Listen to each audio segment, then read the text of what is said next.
Subscribe Muhammad Amjad Nadwi, Indian Islamic scholar. أعوذ بالله من الشيطان الرجيم بسم الله الرحمن الرحيم ولولا أن تصيبهم مصيبة بما قدمت أيديهم فيقولوا ربنا لولا أرسلت إلينا رسولا فنتبع آياتك ونكون من المؤمنين فلما جاءهم الحق من عندنا قالوا لولا أوتي مثل ما أوتي موسى أولم يكفروا بما أوتي موسى من قبل قالوا سحران تظاهرا وقالوا إنا بكل كافرون قل فأتوا بكتاب من عند الله هو أهدى منهما أتبعه إن كنتم صادقين فإن لم يستجيبوا لك فاعلم أنما يتبعون أهواءهم ومن أضل ممن اتبع هواه بغير هدى من الله إن الله لا يهدي القوم الظالمين.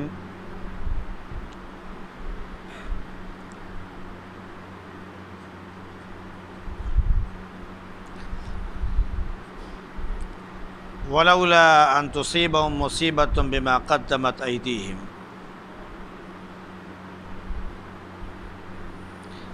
اگر ایسا نہ ہوتا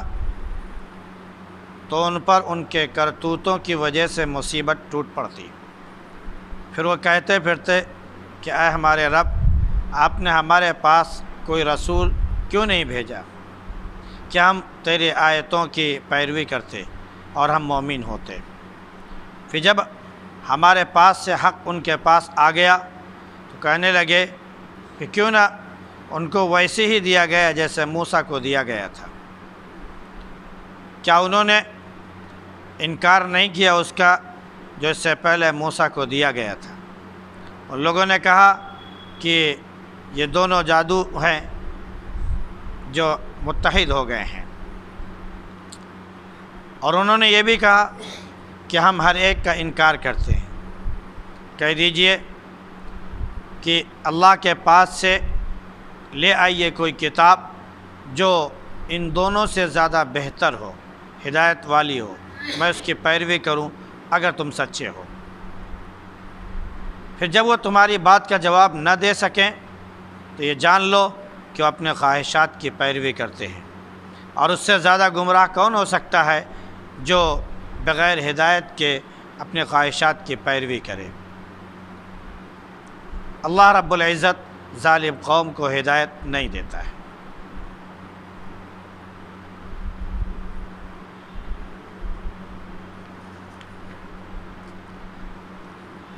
گزشتہ آیات میں اس بات کا ذکر تھا کہ اللہ رب العزت نے موسیٰ علیہ السلام کو قوموں کے ہلاکت کے بعد کتاب عطا فرمائی جو بصیرت پیدا کرنے والی، ہدایت رہنمائی کرنے والی اور رحمت تھی تاکہ لوگ عبرت حاصل کریں۔ پھر نبی کریم صلی اللہ علیہ وسلم کو خطاب ہوا کہ آپ طور کے مغربی جانب نہیں تھے جبکہ ہم نے موسیٰ کو کتاب عطا کی، اور نہ آپ وہاں پر موجود لوگوں میں سے تھے، لیکن اللہ رب العزت نے بہت سی قومیں پیدا کی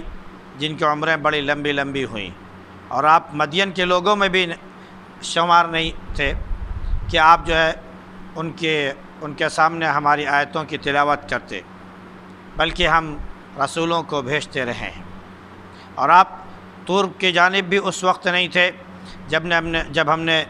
موسیٰ کو نبوت سے سرفراز کیا اور انہیں پکارا تھا،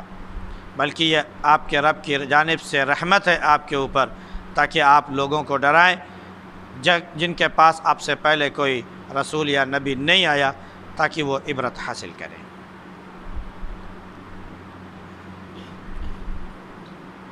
اس کے بعد اب یہ ذکر شروع ہوا کہ اللہ رب العزت کسی بھی قوم کو بغیر نبی بھیجے ہوئے، بغیر کتاب عطا کیے ہوئے ہلاک نہیں کرتا ہے، کیونکہ اگر کسی بھی قوم کو بغیر نبی بھیجے ہوئے یا بغیر کتاب کے ہلاک کر دیتا، پھر لوگ یہ کہتے کہ آپ کا رسول ہمارے پاس کیوں نہیں آیا؟ اگر آپ کا رسول ہمارے پاس آتا،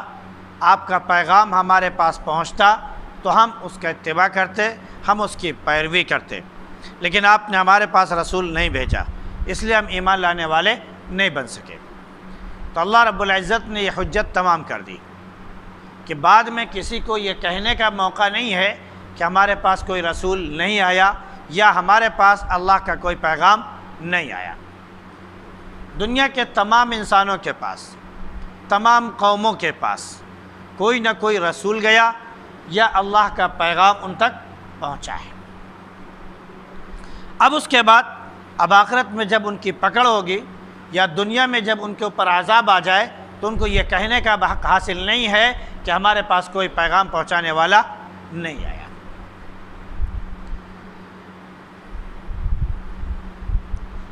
جب اللہ رب العزت نے اپنی جانب سے نبی کریم صلی اللہ علیہ وسلم کو نبوت سے سرفراز فرمایا اور آپ کو ایک واضح اور برحق کتاب عطا فرمائی، تب لوگوں نے اعتراض کیا کہ آپ کو ویسے ہی کیوں نہیں مل گیا جیسے حضرت موسیٰ علیہ السلام کو دیا گیا تھا۔ اس میں کئی باتوں کی طرف اشارہ ہے۔ ایک تو یہ کہ جب نبی کریم صلی اللہ علیہ وسلم نے کافروں کے سامنے اپنی نبوت کا اعلان کیا اور بتایا کہ ہمارے اوپر اللہ رب العزت کتاب نازل فرماتا ہے، اس کی آیتیں ہمارے اوپر نازل ہوتی ہیں، تو عربوں کو چونکہ معلوم تھا کہ تورات موسیٰ علیہ السلام پر بیک وقت نازل ہوئی تھی، تو انہوں نے یہ کہا کہ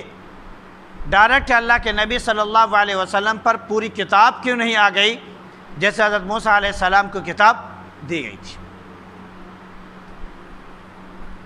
بعض حضرات اس کے بارے میں یوں بیان کرتے ہیں کہ جب نبی کریم صلی اللہ علیہ وسلم نے نبوت کا اعلان کیا تب ان کافروں نے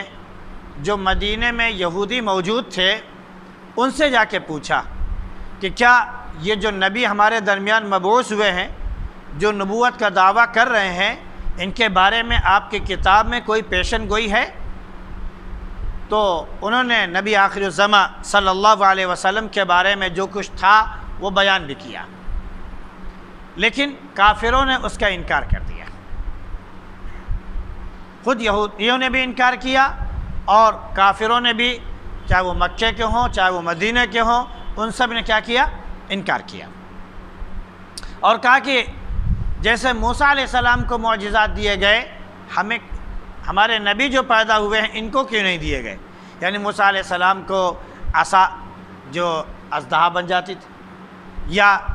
کیا بولتے ہیں کہ ید بیضا کہ آپ گریبان میں ہاتھ رکھتے اور نکالتے تو بالکل سفید صاف اور شفاف نظر آتا،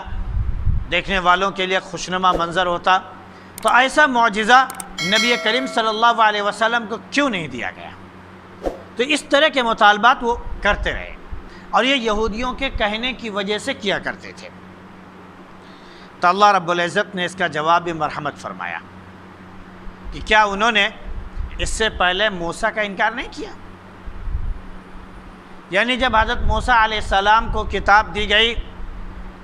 تو جن لوگوں کے سامنے کتاب دی گئی انہوں نے انکار کیا، انہوں نے کہا کہ ہمیں کیا پتہ کہ یہ اللہ کی آواز ہے، اگر ہم اللہ کو دیکھ لیں، اللہ ہمارے سامنے آ جائے تب ہم جانیں کہ ہم اللہ ہمارے سامنے ہم کلام ہوا ہے اور موسیٰ علیہ السلام اللہ سے بات کر رہے تھے۔ جب ہم نے دیکھا ہی نہیں،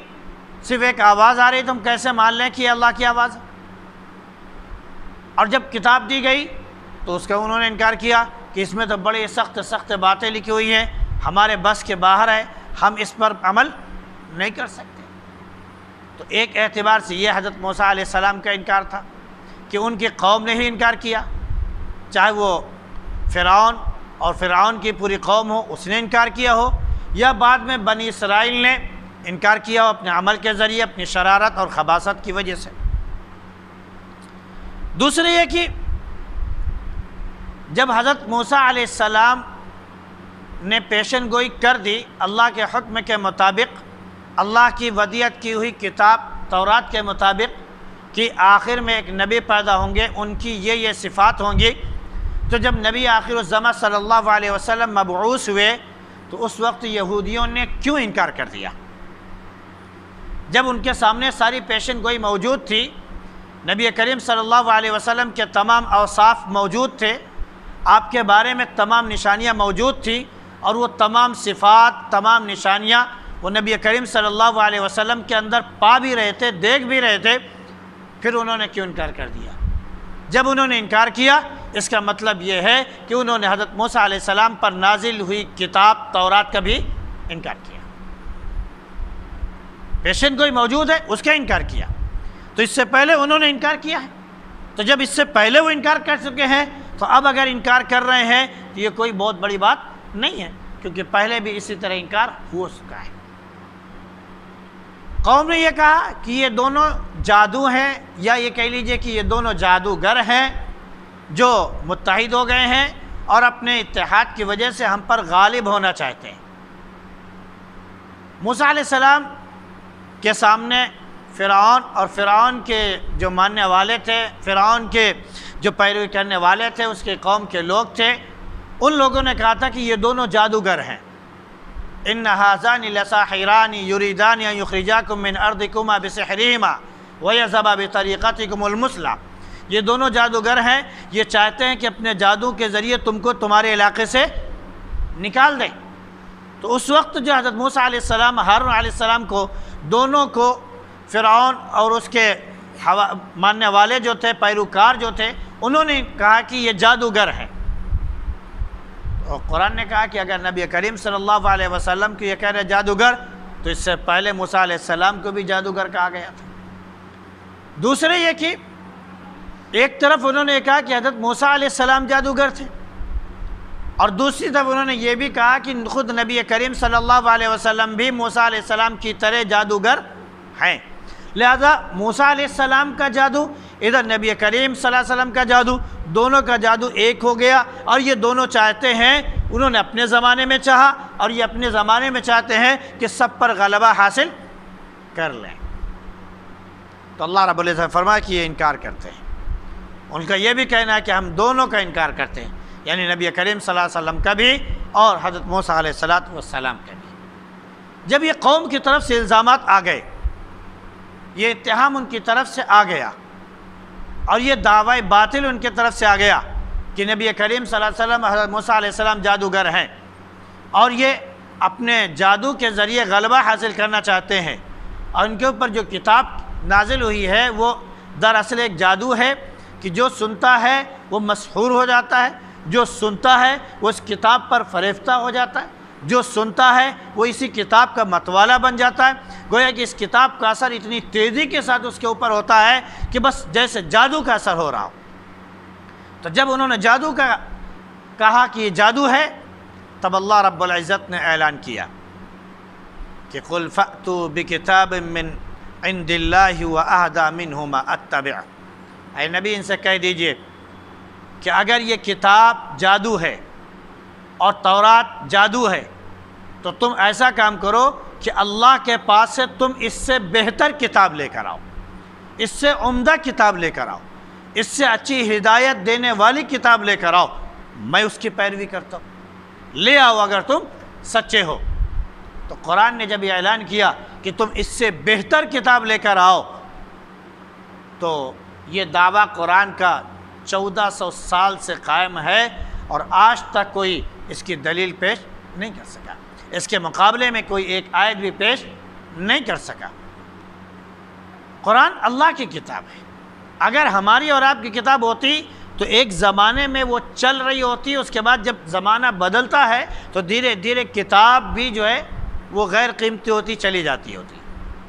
کیونکہ زمانے کے لحاظ سے کتابوں میں تبدیلی آتی رہتی ہے۔ لیکن یہ کتاب ایسی ہے جو ہر زمانے کے لیے ہے، اللہ رب العزت نے رہتی دنیا تک اس کو ہدایت کا ذریعہ بنایا ہے،